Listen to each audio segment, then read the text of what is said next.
ที่เจ้าให้มานั้นมีค่าสำหรับตัวอายบ่เคยสิทำร้ายมันอายมีแค่เพียงเจียมตัวก่อนทุนหัวสิมาพัวพันโปรดอย่ามาทิ่มความฝันให้อายเลยนะบ่เคยให้ใจกับใครทั้งหัวใจก็มีแต่เจ้าผู้แส่ผู้สาวบ่เคยสิหัวสา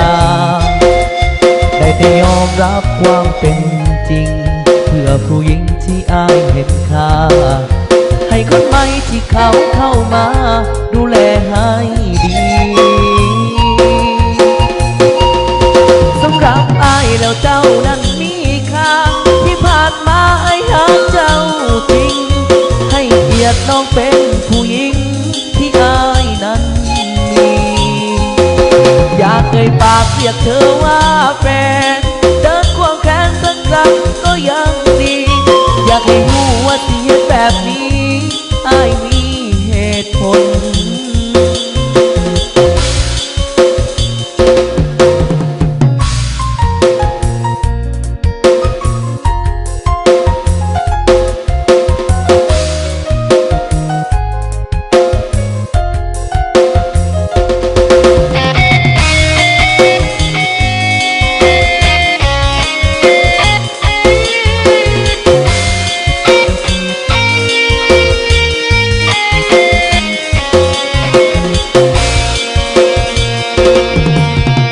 เคยให้ใจกับใครทั้งหัวใจก็มีแต่เจ้าผู้แส่ผู้สาวก็เคยสิหัวซาได้แต่ยอมรับความเป็นจริงเพื่อผู้หญิงที่อายเห็นค่าให้คนใหม่ที่เขาเข้ามา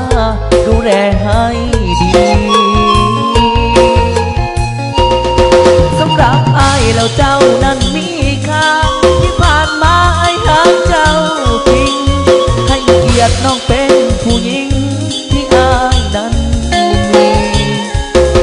อยากเอ่ยปากเรียกเธอว่าแฟนเดินควงแขนสักครั้งก็ยังดี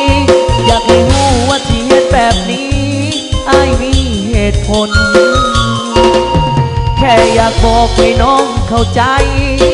อายบอกเคยเข้าไปหลายคนมีแต่เจ้า